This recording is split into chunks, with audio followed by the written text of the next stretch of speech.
welcome to Cocoon to Bloom. I'm Abby. I'm Kylie, and we are on a journey of discovering our divine power to create the life of our dreams, and love to have you join us. Yes, today we are talking about not letting small things take over your day / your mood. Yeah, and how to move through the emotions so that those minor inconveniences don't ruin our day. Because we all deserve to have a good day, and inconveniences are always going to happen. So how do we work through them? How do we feel through that? And let's dive into it. Mm-hmm. This is something that for me, I honestly struggle with this a lot. And I hate to say it, but sometimes little things will happen and I'll just be like, fuck it, I'm done. I've been working on it, but it is hard. I don't know what it is about small things, little things that annoy me so bad, but it's something I am going to work on. So taking the notes actually helped me learn a lot. Oh yeah, taking the notes always helps me really see things in a perspective of healing and how I can tap into myself and tune in a way that's beneficial for me as I navigate through my days. One thing that I do want to talk about is how emotions are energy in motion. So when something happens and we're feeling an emotion come up, we are having a reaction in our body. There is something somewhere that you can feel if you tap into that. And I kind of want to talk a little bit about that if you're cool starting there. So the chemical surge that happens for an emotion to last, the chemical part of it is only 90 seconds. And when I found that out, my therapist told me, and I did a little bit of research on it, but when I found that out, I was like, oh my gosh. So these days that I get annoyed really fast and I carry that emotion, that's me carrying that emotion through my day. The emotion does not chemically last for as long as it's going on. It's me. I'm holding on to that. And so how do we not hold on to it the whole day? Yeah, that's interesting. I didn't know that sometimes the words come out of my mouth and I'm like, blah, blah, blah, blah. No, that made sense. That made total sense. Because sometimes you don't even mean for it to do that, but it just happens. It's almost subconscious. I also think that naming it can help a lot. Like you said, you can tap into your body and feel where you feel it. And I think also naming it as a small thing, literally tell yourself, this is a small thing, not catastrophic.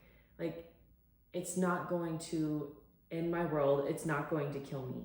And labeling it actually keeps your nervous system from escalating it into something bigger. Like you were saying, it tells your body, it tells your mind, this is okay. I can be annoyed by this for a second and then I'm gonna go on with my day. I love that you said that because that ties right into something that I want to bring up. As I've gone through therapy, I've learned how to feel my emotions, more so processing them through my body and not trying to talk myself out of them. And I call this having tea with my demons. So when there's something that comes up and I'm feeling really infuriated about something in that moment, I will sit here and I will find the spot that I'm feeling it in my body. And usually with anger or rage, I feel it in my chest. So as an example, having tea with my demons is me sitting here and tuning into my body. Where do I feel it? And the things that I do to help me name what it is I give it a color. Sit with what you're feeling and describe it in a way that has nothing to do with the emotion itself. So it's red and I ask myself, is it moving? Is it growing? Or is it staying the same? Sometimes it's a lump in my chest. It's not moving. It's just this heavy, cold weight that I'm feeling. And as I describe it as an inanimate object, what's happening is I'm allowing myself to sit with the emotion that's present, and that helps me process through it instead of holding on to it that I then carry with me and come back to throughout my day because I never let myself process through and accept what it was. And after I've named it in a way that's not an emotion, giving it a color, giving it a shape, giving it a size, describing what kind of texture it would be, that helps me be able to name what emotion it actually is. And after I've described what it would look like as the feeling, I can then be oh, that's resentment or that's disappointment. But naming it as in a way that's not necessarily describing right away, oh yeah, I'm angry and I feel it in my chest. that sitting with it really does process it through. And then I'm able to just like move on so much easier. And having tea with my demons is something that I've been working on for a couple of years. It takes me a lot of awareness, and it takes intention to sit there and to feel the ickiness that's going on within my body. And because it's in my body, it's also like, it's like a cycle. When you feel something in your body, it's sending something to your brain that's creating thoughts that's going to feed back into your body, and it's like this loop. And that's kind of why I think that we carry it through our day, because we're stuck in this cycle of the thoughts going off in our head, which sends signals to our body that we're like in distress, and our body is giving off sensations of that we're angry or that we're upset, and then it rewrites back to our mind, and our thoughts are then again going on about this anger, and it's like this cycle. So when we sit there and we decide to kind of break the cycle and sit with it and process it through, that for me has been so beneficial in working through it as it comes, rather than carrying it with me throughout my day, trying to like figure out and like calm it down. Does that make sense? That makes a lot of sense. I like that. And I like how you describe it and name it, and it allows you to be present with the feeling and acknowledge it, because I think a lot of times you can subconsciously like stack the moment and kind of think of other things that you're frustrated by, even though you weren't thinking about them before. And it's kind of just like, and another thing, like it's kind of like when you're sad about something and then all of a sudden you think about all the reasons why you're sad, and you're just sad about a million things, even though before you weren't even thinking about the others, you was just the one. So if you are able to have tea with your demons, like you said, I think that's a great name, and process it and acknowledge it, that stops further like Catastrophic? But like Catastrophizing? Catastrophizing, yeah. That stops that from happening. And then you don't think about all of the tons of reasons why you're annoyed. And then you're just angry at the world. Because for me, that has happened. And so something that I like to do, I create like a little reset ritual. And whether that's I listen to my favorite song, or I splash cold water on my face, that helps me a lot. Or you can even just light a candle and be like, this is a moment, not my day. And I'm going to move on with my day, and it's going to be okay. I kind of have to take a second to first acknowledge and say, it's okay to be annoyed. This is annoying, and I'm annoyed about this. I'm frustrated, and it sucks, but I'm going to move on. There's nothing I can do about it. And I will light a candle, splash water on my face, go about my day. The acceptance of it. Yeah. The acceptance of it is really so healing, because when you don't accept it and you don't want to admit that you're angry even to yourself, what you're doing is you're pushing it away, which bottles it up. And when you said that it could catastrophize and bring up all of these old things, and now I'm sad about all of this, the reason that you might be sad about all of this is because you might be pushing down, actually processing through every moment of those sadness, those sad times, and they end up getting built up. So then when something finally tips it off the edge, all of these emotions that you have been neglecting to process through all come out at once, and it can be overwhelming. And then that's when we react and we blow up or we crash out. Like, processing through it as it comes, acknowledging that it's there. And like, there's a shift that I like to do. It's positive redirection. And I'm not saying toxic positivity, because like there's a difference between being sad and saying, yeah, you know what, I'm sad and it's okay for me to be sad about this, but I'm going to continue on doing what I can to show up for myself, rather than being like, oh, well, you know what, this might have happened, but I can handle everything and I'm not sad about it anymore. Like, that is toxic positivity. Yeah. There's a difference between I'm sad and that's okay, that's valid, and I want to carry on not being sad throughout the rest of my day. The rest of it ran away, but positive redirection without the toxic positivity has helped me a lot too.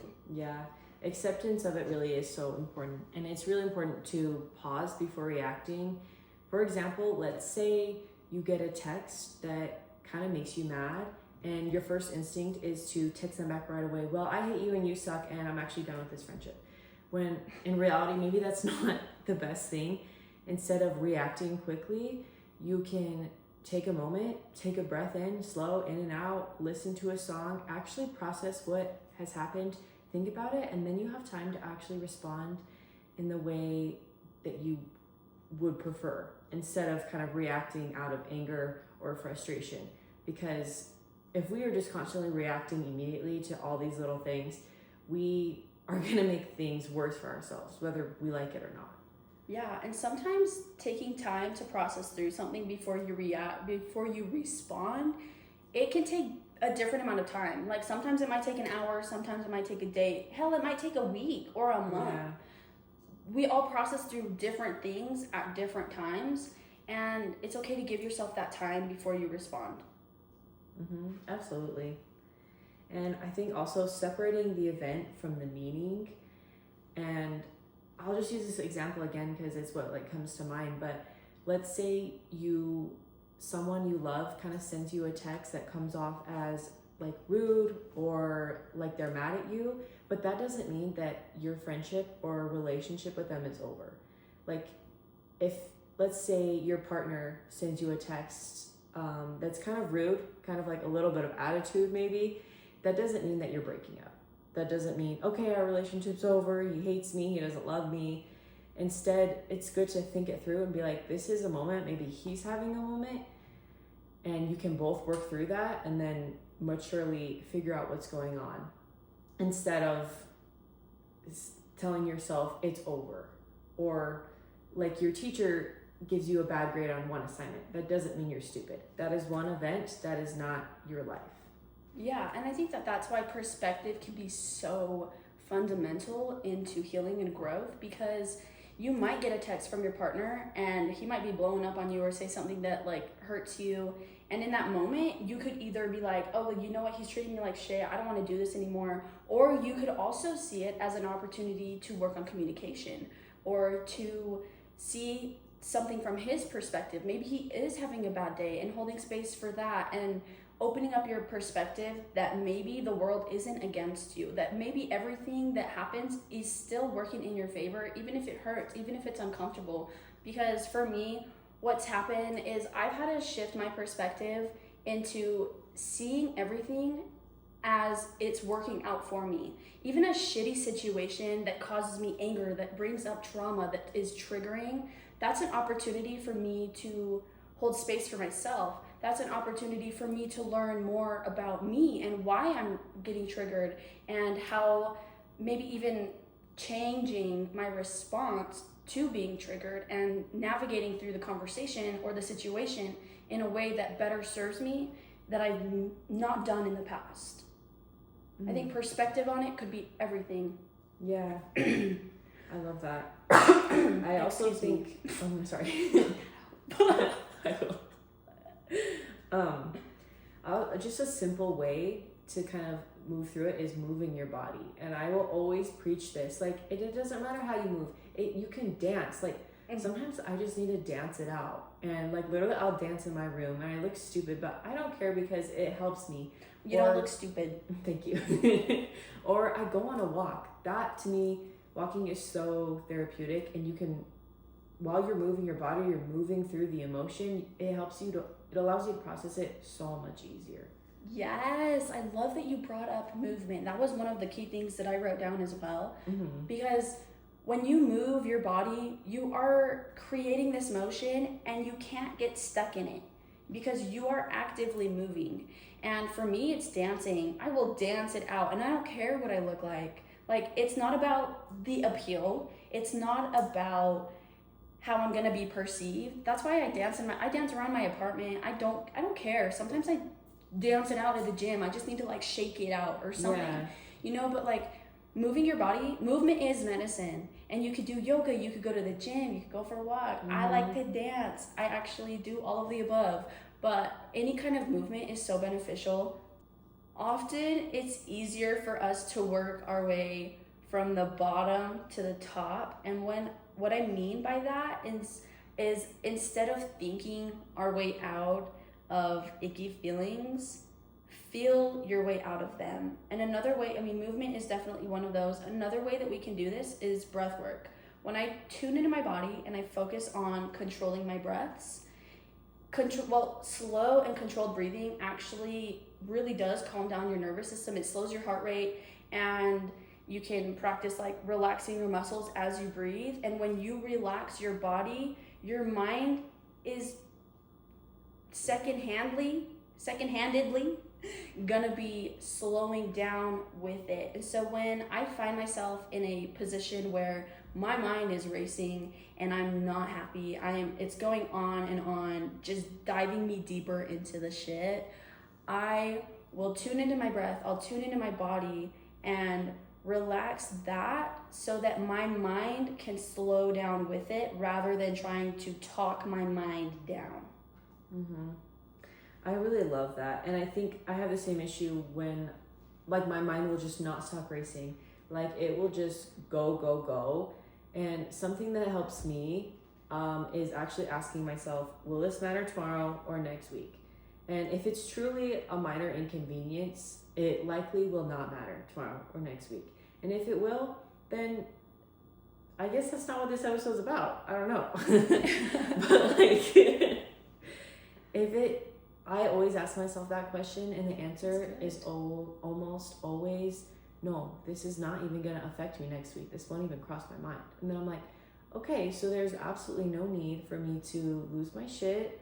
There's no need for me to throw all my things around the floor and not go about my day. I'm okay. I'm going to take a breath and I'm going to move on. And that helps me like quite a bit, because I have to label things and I have to ask myself things, and I have to order them in my mind to get my mind to be quiet, if that makes sense. Yeah, it does, and I like that. Will this matter to me tomorrow? Chances are, unless it's a big situation, it probably won't. Yeah. I have an example. I was on the road the other day going to work, and some guy cut me off, almost like full just bashing into me. I did honk at him, and as I'm driving, I was in such a chill mood before this happened, and as I'm driving for like the next couple minutes, I'm just raging. I'm looking at everyone like, you fuckers, and I'm like, okay, you know what?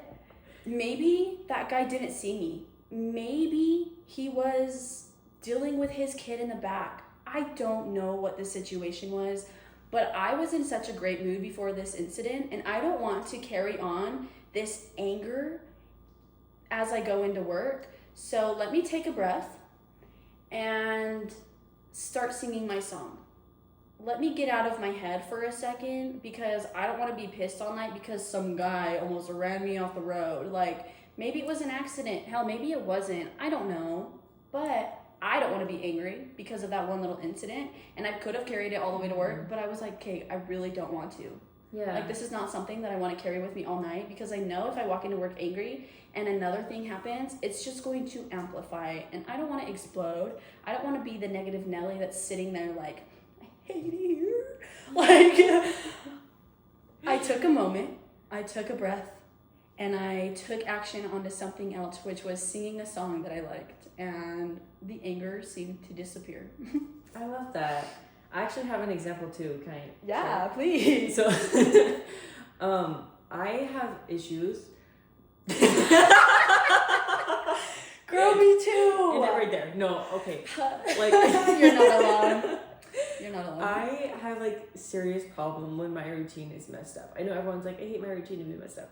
If my routine is messed up, I actually can't, like, which I'm not gonna be like that anymore, okay? But when I wake up late and like, cause I do things at certain times every single day. Like, it's a little toxic and it's very rigid, and I'm trying to open up. Regardless, I woke up late the other day and I was pissed, and I was so mad at my neighbor because like he kept me up. And the whole day I'm like, this is his fault that my day is ruined. I literally said that to myself. I'm like, he literally ruined my day. Girl, what are you talking about?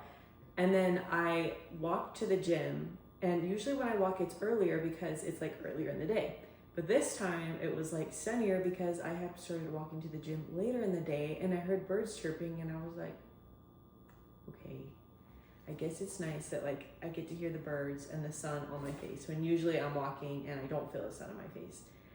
And I'm like, okay, literally I'm gonna be fine. Everything is just set back 2 hours. It's not the end of the world. That was a long, like, winded example, but yeah, I don't know. Yeah. I like took a minute, I heard the birds chirping, and I was like, okay, there's no need to actually let him ruin my day. Me. I love the accountability, and that is so real. That is so real, and I love that you said that, because when you decide to be in the present moment, it really does help diminish all of the bullshit that we've been carrying with us. And just the simple birds chirping as you're on your way to the gym, that bringing you into the present moment and like letting you like see that there is still beauty, because there's beauty all the time if you decide to see it. And in that moment you did, and so I think you should be proud of yourself for that. But you know what, sometimes, I mean, progress takes time. Dude, progress takes time, and you still managed through that anger to enjoy the sound of the birds. And I think that that's beautiful. Thank you. Thank you for your example. Thank you for yours.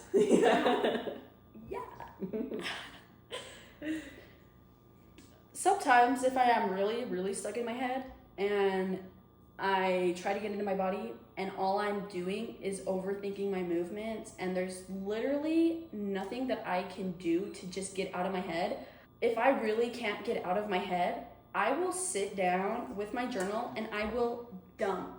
And I'm not going to filter. I will dump everything raw and real and just get it out of my head and allow space for all of this heaviness that I'm feeling and all of the crazy thoughts that are rapidly going through my mind to just be present, be seen by me. And just the acknowledgement of me writing it out and allowing it to be heard really does help me process through and work through the anger or the disappointment or the sadness or whatever it is that I need to write about. And taking the time to let it be real and acknowledging what I'm feeling helps me feel so much better afterwards. And I could be sitting down for an hour, it could be 30 minutes. Sometimes it's like an hour and a half, 2 hours, and I'm just like dumping in my paper. But when you acknowledge that feeling, it really does help you work through it. It does help you process it and move on from it instead of carrying it with you and battling yourself with it all day. Yeah, because suppressing it is just going to make it linger longer. Like, you're just going to make yourself have more time to have to get through it. I also wanted to add that most small things hurt more when you are tired, hungry, or stressed. So if you're hangry, like for me, if I'm hangry, like the smallest thing will piss me off and I'll go crazy. Girl, that's a good point. Like, so make sure, like, to ask yourself, have I slept enough? Have I eaten enough? Am I super stressed out right now? Like, those 3 things are the main ones, but if you can, sometimes you just need to eat. Sometimes I just need to eat and I'm good. Sometimes I just need a nap. And that kind of helps put it into perspective as well. Like, okay, this is just like my body is not getting what it needs right now, so I need to give myself what I need and then I'll handle this afterwards. Yeah, I think it's giving your body what it needs, giving yourself the fuel and the proper nutrition and rest, but also the act of showing up for yourself in doing that. Because when you show up for yourself, you're always going to feel better. I mean, I do. Yeah. I'm not promising you, but like I do. The more that I show up for myself to take care of me, the better I feel. And the easier it is to navigate through the hard times. Yeah. That's a great point. Thank you. Yeah, we don't need to be hangry, running our mouths and crashing out on everybody. Girl, feed yourself.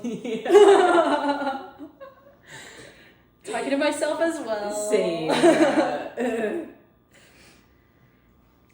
I like to also start my day intentionally. The days that I bring my awareness to myself and I set an intention with my day, the easier my day kind of goes, because I've started my day by getting into a decent headspace for myself and setting an intention that is beneficial to me. So, for example, like let's say today, I mean, I did not do this today, but sometimes I do. Let's say that I wake up and I'm like, I'm going to set the intention to tune into my body today. Oh, that's a perfect example, actually. And as I'm going through my day, I'm going to bring my awareness back to my intention as often as I can. And don't be hard on yourself. Like, it's not going to be all the time, all day, every day. Like, shit, I've been practicing this for a couple of years and it still takes a lot of practice and awareness. But let's say I'm pissed off and then it happens to come into my brain, the awareness, oh yeah, I set an intention to tune into my body. Let me do a jumping jack set or something. Let me tune into my body for a second. And that was the first example that came up to my mind because that's something that I'm constantly trying to incorporate in my life. It could literally be anything. Your intention could be to see the beauty in yourself. And maybe you're raging and you remember, oh, I set an intention to see the beauty in myself. What's the beauty right now? Well, I'm fucking pissed off.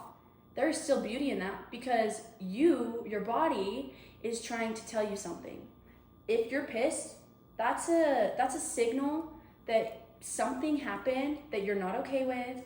Maybe you got mistreated, or maybe someone overstepped your boundary. Maybe you overstepped your boundary. Like whatever it is, that anger is there to show you something. And the intention of seeing the beauty is that seeing that even though that emotion is here and it sucks, it's here to show me something. And that's beautiful. So starting my day intentionally, that's the whole thing that I'm rambling on about, has been very beneficial to me. And I wanted to talk about that a little bit because it's been helpful. I love that you brought that up. I feel like I didn't even think about that going into this, but I also try to do, like when I do my gratitude journal, I write down an intention for the day. And I love that because sometimes my intention is like, I will be kind to myself today. So if a little thing is like, oh, I don't like the way I look, I'm not going to be like, oh, you're so ugly, blah. I'm going to be like, no, I'm going to be kind to myself today. Like that was my intention. So I love that you said that. That's like such a good way to be present throughout your day. And it does take awareness. Like it's not the easiest, and sometimes I set an intention and my mind does not come back to it all day. Sometimes it comes back to it twice. You know, so it's just practice. It is practice. Yeah. And also with you saying you don't like how you look that day, just because you might not be feeling yourself does not take away your beauty. You are inherently fucking beautiful. Yeah. And I'm just gonna say that to you right now. Oh, thank you. Oh, I love you. The last thing that I had to say about this was to protect the rest of your day and do something that makes you happy. Sometimes something will happen and I will literally be like, okay, well, what am I going to do that's going to cheer me up? And sometimes it'll be at the end of the day, I'll be like, okay, you know what? I'm getting ice cream tonight. Or I'll be like, I'm going to call my mom. I'm going to call you. Like, give yourself something fun, something to look forward to, because there's still so much beauty. And protect your day. You deserve to have a good day. One little thing should not spiral it out of control. And even if it does spiral it out of control, that's okay. Growth is not linear, and sometimes this is the last thing that I wrote. There is a flow to life, and acknowledging that exists goes so far, because always being happy and always being on the up is not realistic. Life is consisted of everything. That anger, that sadness, all of those things that come up that feel shitty, those are part of the life. So acknowledging that it's just part of the flow, and just because it dips down doesn't mean it has to stay there. So take care of yourself. Show up in love for you. Maybe you want ice cream. Maybe you want to go cuddle your dogs. Maybe you want to go for a walk. Maybe you just want to bed rot and binge watch Netflix. Like, showing up for yourself in love can look so differently depending on what mood you're in, depending on what you need in that moment. And I think that's why acknowledging what you're feeling is also important in it, because when you can acknowledge, okay, maybe I'm sad. What's comforting when I'm sad? Well, to me, it's a snack and a blanket and cuddling my dogs. Like, that feels good to me when I'm sad. If I'm angry, what feels good to me is going to the gym and maybe dancing like I'm at a heavy metal concert. Like, you know, do what is best for you. Show up in the way that feels the most comforting and the most loving. And as I think that I know that I said show up in a way that's comforting, we have talked a lot about doing things that are uncomfortable. It's a balance between them both. We deserve to have comfort in our life and to feel at peace and safe within our days, but we also can get out of our comfort zone sometimes, and that's where the growth happens. But they exist together, so use your discernment and keep the balance in your life. But there are definitely times where you deserve that comfort and it's needed. Yeah. I think it's totally about what do you need like in this moment, because yeah, it's like you said, it depends on your mood and it depends what's going on in your life at the moment. Yeah, it does. There are quite a bit of things that we talked about that you could incorporate to help you deal with these minor inconveniences so that they don't carry through your day. I know that we all have the strength to work through whatever comes up, and all of us have our own ways of processing through them. And so some of the things that we said might not resonate with you, but some of them might have. I am glad to just be able to talk about the things that have worked for me, and showing up to take the notes and to talk about this with you guys has been very reflectionable. I might be making up words. That's okay. It gives me an opportunity to really reflect on myself and even incorporate more of this into my own life, because I'm not perfect. Like, I might be sitting here telling you what's worked for me, but that doesn't mean that I am on the dot every single time. Like, I definitely have my days, I definitely have my moments, and we all will. We're human. And so also give yourself some grace with that, and know that there's a flow to life, and sometimes we hit a low and sometimes we come back up, but it always keeps flowing. Yeah, that was so well said. Thank you. Yeah, I hope you guys took something from this. I know I definitely did, and we are just so grateful. Thank you so much for listening. If you like this, please follow, like, and share the podcast episode. And you can also follow us on TikTok and Instagram, Cocoon to Bloom 444, right? Yeah. We are doing our best to show up with this, and so thank you for being here. Thank you for being a part of this journey. I can't wait to continue to build a community of people who want to keep tuning into themselves and growing and elevating and just empowering each other. Yeah. I love you. And thank you so much for listening. I love you too. Yeah, thank you. Have a beautiful week. We love you guys. Mwah. Oh, that was